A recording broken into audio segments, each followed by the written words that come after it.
Rain hammered the windshield the night everything changed forever. I flagged a cab. So, running from my own engagement party. The driver turned around, and I forgot how to breathe. "Where to?" she asked. And I had no answer. 6 months later. I still remember her exact voice. I left my phone in her cab that night.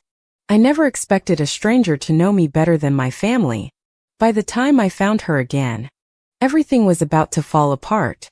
My name is Sarah Whitfield, and for 29 years I built a life other people approved of: good grades, steady job, the right kind of boyfriend. I designed buildings for a living, but I had never once designed a life that actually belonged to me. Until one rainy Chicago night changed that. The engagement party was at the Drake Hotel. String lights and champagne. My boyfriend Mark beaming beside my parents like he'd already won something. I stepped outside for air and the sky opened up. Rain soaking through my silk dress before I even reached the curb. A rideshare pulled up fast. Wipers slapping. And the driver leaned over to unlock the door, grinning like the storm was funny. "You look like you're running from a wedding." "Not going to one," she said. And something about her voice made me actually laugh. Her name tag read Jordan Reyes. Dark curls damp at the temples. Eyes that watched me in the mirror longer than they needed to. I told her the address on autopilot, but somewhere between the hotel and my apartment. I forgot to ask her to hurry. She played jazz low on the radio, hummed along under her breath, and asked what I was actually running from that night. I said nothing, but she just nodded like she already knew, like she'd driven 100 women exactly like me before. When we reached my building, I realized my phone had slipped from my lap and lodged itself beneath the passenger seat. I didn't notice until the elevator doors closed, and by then the cab and Jordan Reyes had already disappeared into the rain. 3 days later she texted from an unknown number, said she found my phone and could drop it off whenever worked for me. We met at a coffee shop on Halsted, and I told myself it was only to get my phone back. Nothing more. She showed up in a leather jacket instead of her driver's uniform, and I realized I'd been hoping she would. Jordan wasn't just a driver. She drove nights to pay for nursing school, and sang jazz standards at a small club on weekends. I told her I designed office towers for a firm downtown, and she said that sounded like drawing cages people paid rent to sit in. I laughed harder than I had in months, surprised by how easily she made ordinary conversation feel like something worth remembering. We started meeting for coffee every week, always with some excuse: a book to return, a question about the neighborhood, anything. Mark noticed I was smiling at my phone more, assumed it was wedding planning, and never once asked who I was texting. I told myself Jordan was just a friend, the kind of friend who happened to make my chest tighten when she laughed. One night she invited me to hear her sing, said the club wasn't much, but the music was honest. At least. I sat in the back with a glass of wine and watched her hold an entire room silent with nothing but her voice. She sang an old standard about a taxi ride in the rain, and I swore she was looking straight at me the whole time. Afterward she found me by the bar and said, "You came," like she hadn't quite believed I would show up. "I wasn't going to miss it," I said, and the way her face softened told me she heard more than my words. We walked along the lake after, neither of us in a hurry to end the night, both pretending the cold didn't matter. She told me about growing up in Cleveland, the youngest of 4, the first in her family to leave for college on her own terms. I told her about my father, a retired colonel who ran our household like a unit that had to stay in formation. She asked if I was happy with Mark, and I gave the answer I'd rehearsed 100 times, though it felt hollow saying it aloud. "You don't have to convince me," she said gently. "I just wondered if you'd convinced yourself." That question followed me home and sat with me long after I should have fallen asleep beside Mark's steady breathing. Weeks passed, and our coffee dates became dinners. Our dinners became long drives with no destination, just her hands loose on the wheel. I started noticing the small things, the chip in her front tooth, the scar on her knuckle, the way she hummed while she thought. One evening, stuck in traffic on Lakeshore Drive, she told me she'd been engaged once, 2 years before I met her. Her fiancé had left 3 weeks before the wedding. Said she wasn't ready to be seen as gay by her own family. I understand not being ready, Jordan said quietly. But I don't understand choosing me, and then choosing everyone else's comfort instead. I felt that sentence land somewhere deep. A warning I didn't yet know I needed to hear about myself. I told her I was sorry. And she shrugged it off. Said it taught her not to build her whole life around one person's approval. But I could hear underneath it that some part of her still flinched whenever someone hesitated the way I so often did. That night I went home and looked at my engagement photos with Mark, searching for the feeling I used to have looking at them. I couldn't find it anymore. And I wasn't sure if it had disappeared, or if I'd simply never truly felt it at all. Jordan started saving me a seat at her Thursday sets, always near the back, always angled so she could catch my eye between songs. My best friend Priya noticed the change in me first, asked bluntly one night if there was someone new I wasn't mentioning. I denied it too quickly, and Priya just raised an eyebrow and said, "Okay, Sarah. Whatever you say." The truth was I thought about Jordan constantly during client meetings, during dinners with Mark, even during my own mother's phone calls. One rainy evening, Jordan drove me home after her set, and we sat parked outside my building long after the engine went quiet. "I like you," she said finally. Eyes forward, gripping the wheel like she needed something to hold on to. More than I planned to. My heart slammed against my ribs, and for a moment I couldn't find a single word in response. "I have a fiancé," I said, and it came out sounding more like an apology than a fact. "I know," she said. "I'm not asking you to do anything about it. I just needed you to know." I went upstairs that night and lay awake beside Mark, staring at the ceiling, replaying Jordan's voice on a loop in my mind. For 2 weeks I avoided her texts, told myself distance would fix whatever had started growing sideways in my chest. But every silence made the ache sharper, until I found myself outside her apartment building without remembering deciding to drive there. She opened the door in an old college sweatshirt. Surprise. Careful. Like she wasn't sure whether to hope or brace herself. "I can't stop thinking about you," I admitted, my voice shaking more than I expected it to. She didn't say anything at first, just studied my face like she was checking whether I meant it. Then she reached out and tucked a strand of wet hair behind my ear. And I finally understood what everyone meant by falling. We didn't kiss that night. Not yet. But something between us shifted permanently, quiet and undeniable, like a door finally left open. I drove home at 2 a.m., engagement ring still on my finger, feeling like a stranger inside my own life for the first time. The next morning, Mark handed me coffee and talked about venue deposits, and I nodded along, hollowed out and unreachable.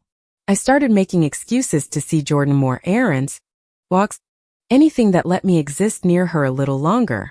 One evening in her kitchen, cooking pasta badly together, she finally kissed me, soft and certain, like she'd been waiting for permission. I kissed her back before my mind could catch up to what my body already understood clearly. "I'm scared," I whispered against her forehead, and she said, "Good. That means it's real." For the first time in years, I felt like myself instead of a role I'd been cast into since childhood. Guilt followed me everywhere after that kiss, heavier every time Mark called me future wife in front of his friends. I told myself I would end things with Mark soon, but every attempt dissolved the moment I saw my mother's hopeful face. My mother had already ordered save the dates, already bragged to her book club about the wedding at the country club. Jordan noticed my hesitation and pulled back slightly, said she wouldn't be anyone's secret for longer than she could stand.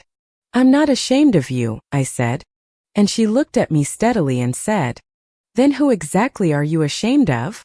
I didn't have an answer, and the silence between us felt like its own kind of confession. At work, a colleague named Devin Cole started asking too many questions about my late nights and sudden distraction during meetings.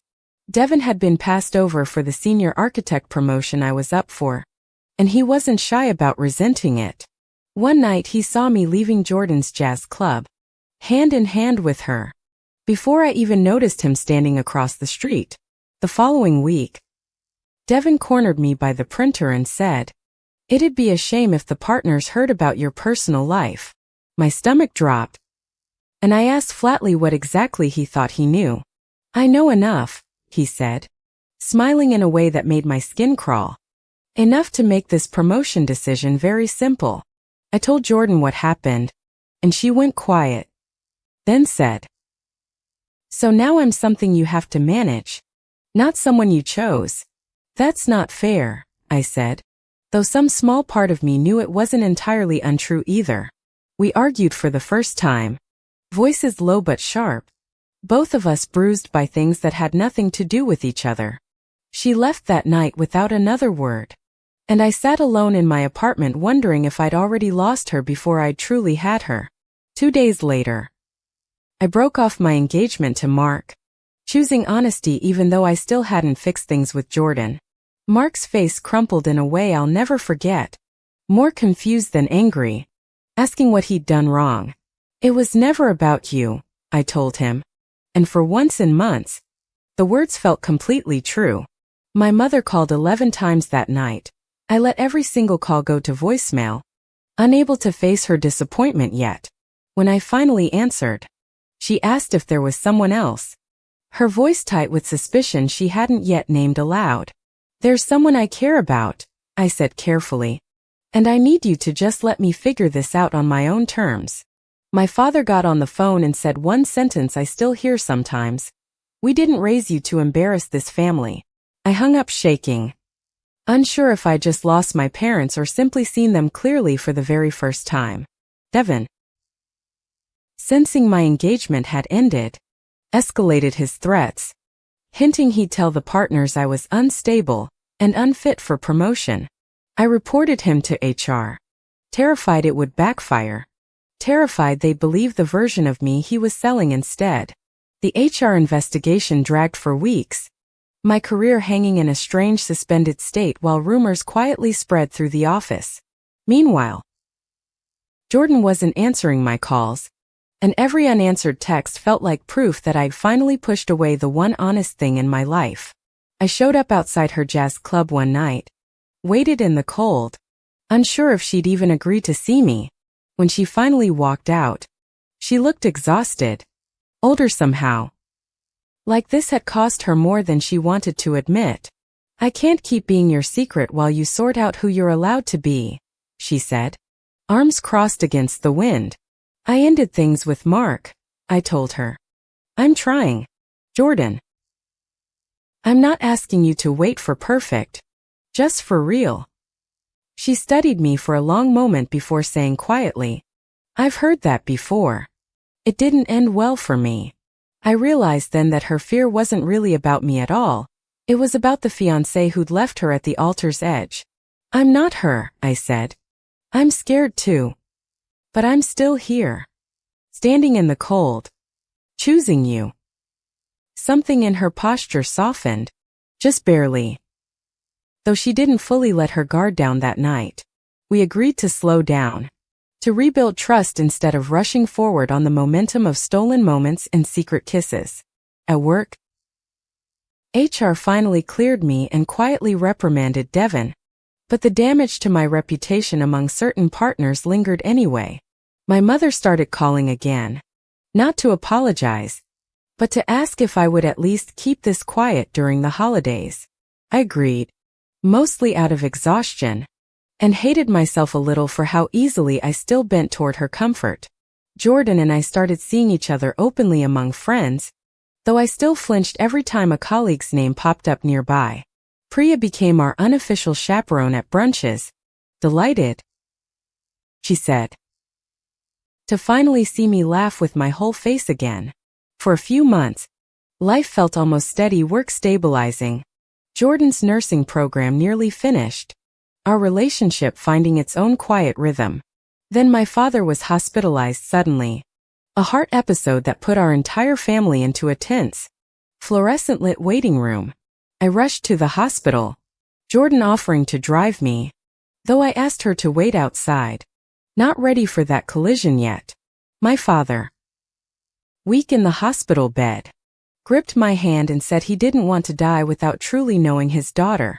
I hesitated, throat tight, terrified of a rejection I might not survive twice in one lifetime. I'm seeing someone, I finally said. Her name is Jordan, and she makes me feel like myself for the first time in years. He was silent for a long, unbearable moment, machines beeping steadily around us, before he simply asked, "Is she good to you?" I nodded, tears finally breaking free, and he squeezed my hand and said, "Then bring her in.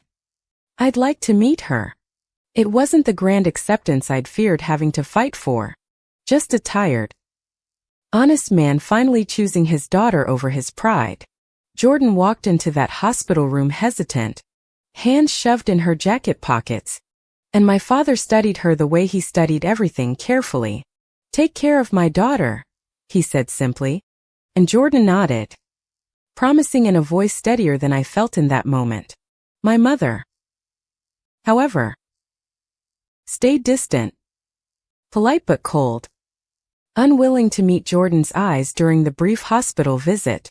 "Give her time," my father murmured later. "She married into a life with rules. Rules don't change overnight, even for love." I appreciated his patience with her, though some days I resented that his healing seemed to require more grace from me than from her. Jordan graduated nursing school that spring, and I sat in the audience beside Priya, crying harder than I had at any wedding. Afterward, we celebrated at her favorite diner, and she told me she'd accepted a job at Northwestern Memorial's cardiac unit. "Guess we're both fixing hearts now," she joked, and I laughed, thinking how far we'd both come from that rainy cab ride. We started talking seriously about moving in together, testing paint colors on a shared wall in her tiny apartment on weekends. Then, unexpectedly, Jordan est ex-fiancé. Talia resurfaced, messaging her out of nowhere, saying she was finally ready to be honest about who she was. Jordan didn't tell me at first, unsure how to bring it up without reopening a wound she thought had fully healed.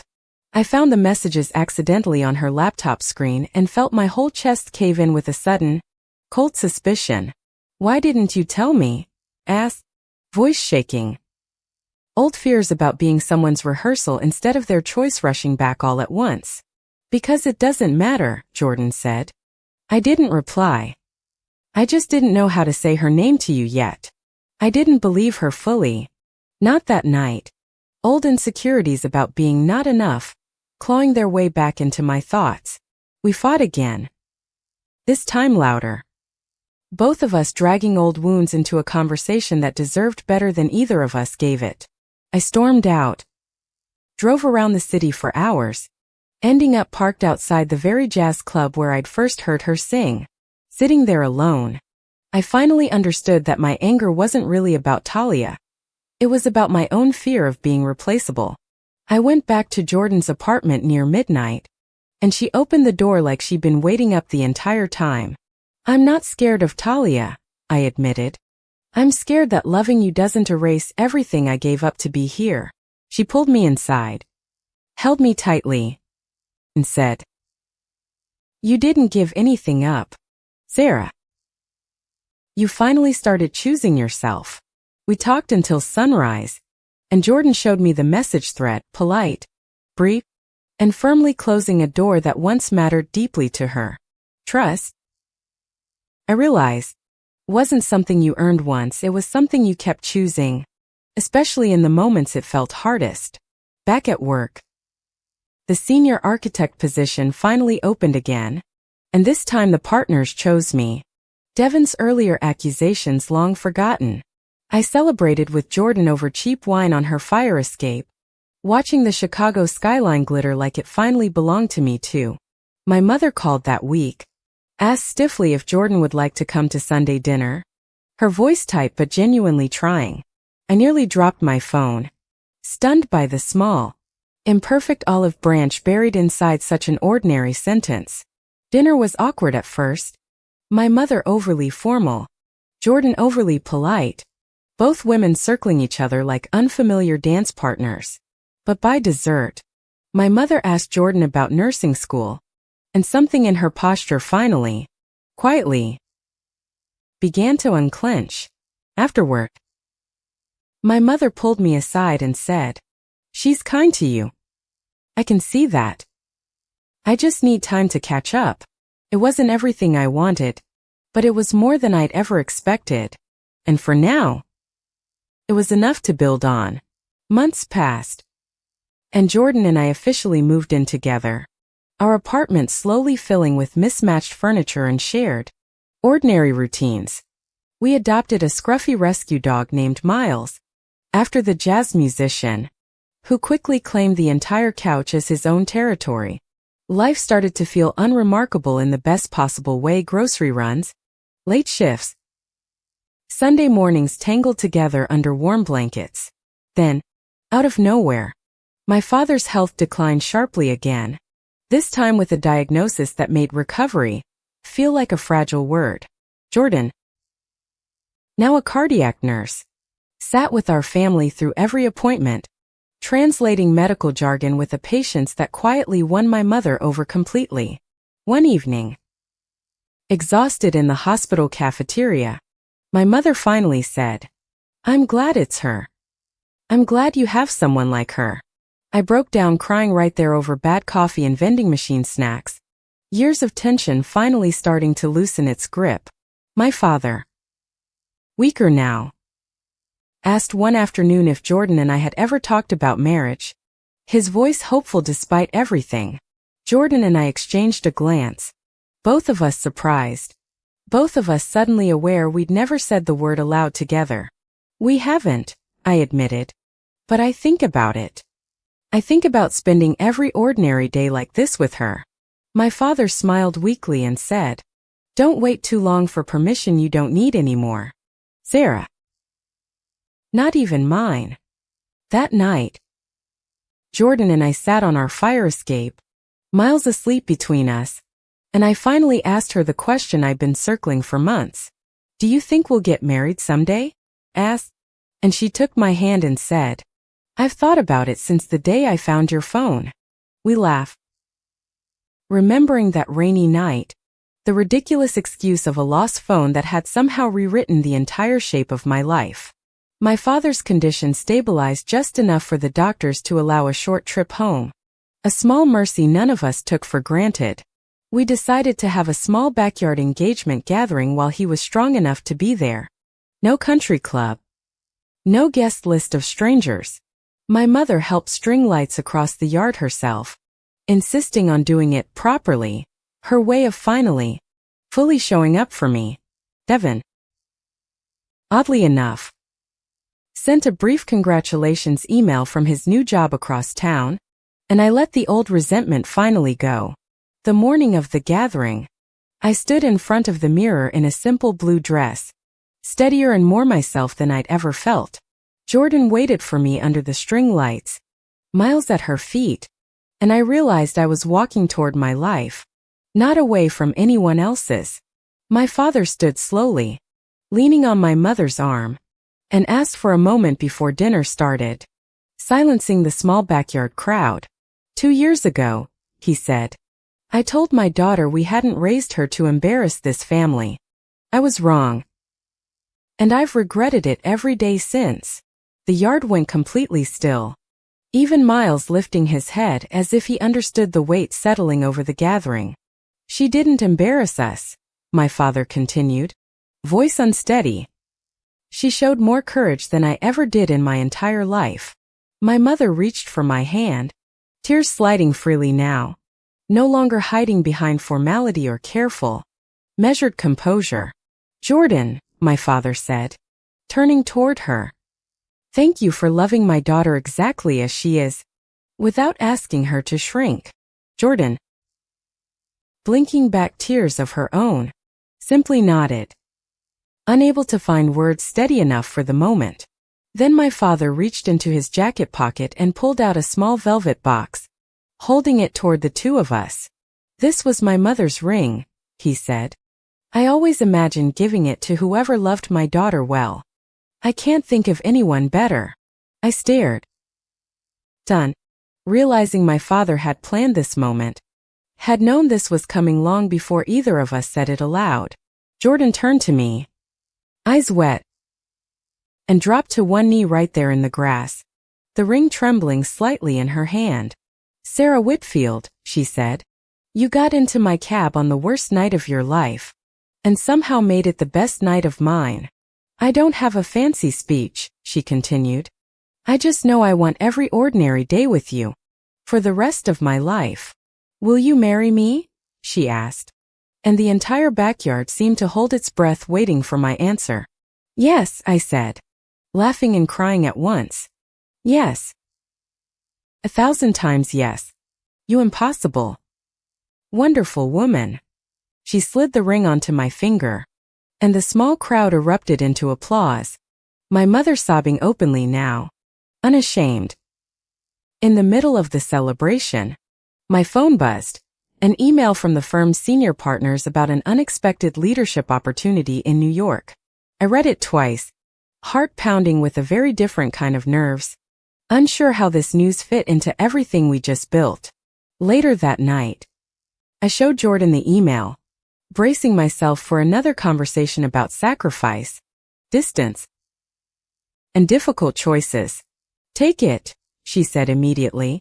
Northwestern has hospitals in New York too. I can transfer. This is your dream. Sarah. You'd really leave Chicago? Asked, stunned by how easily she offered to uproot the life we'd only just started building. Home isn't a city, she said, echoing something my father once told me. Home is whoever you keep choosing every single day. We decided together to take the leap. Both careers intact. Both of us walking toward something new. This time completely on the same team. My father passed away peacefully 8 months later, holding my hand, with Jordan standing quietly beside my mother at his bedside. His final words to me were simple. I'm proud of the life you built. Not the one I imagined, the real one. The funeral was small, full of people who actually knew him, including Jordan, who he'd come to treat like his own daughter. My mother, grieving but steady, told me afterward that my father had kept a photo of Jordan and me in his hospital nightstand. He looked at it every day, she said. He told the nurses that was his daughter and her fiancé, without hesitation, every single time. I hadn't known that detail, and it broke something open in me, a final, quiet gift he'd given without ever saying it aloud. Devin reached out again months later, oddly, congratulating me on the New York promotion and admitting his own regrets about how he'd acted. I didn't forgive him fully, but I let the resentment go, understanding now how much energy bitterness had once cost me. Jordan and I married the following spring. A small ceremony overlooking the Hudson River. Miles trotting down the aisle in a bow tie. My mother walked me partway down the aisle herself, insisting on it, saying she wasn't about to miss this after everything. Priya stood beside me as my maid of honor, crying harder than anyone, insisting she'd known this would happen since that first brunch. During our vows, Jordan mentioned the rainy night cab ride, said she still had the receipt from that fare tucked in her wallet. I laughed through tears, realizing the girl who once forgot her phone had never truly lost anything that night. She'd found everything instead. We danced our first dance to the same jazz standard she'd sung the night I first heard her voice fill an entire room. Looking around at everyone who once doubted us now smiling, dancing, and celebrating. I finally understood what real belonging actually felt like. I used to think courage meant never being afraid, but I learned it simply means choosing love anyway, especially when it terrifies you. Sometimes the destination you forget to give the driver turns out to be the one place you were always meant to arrive. Vandy.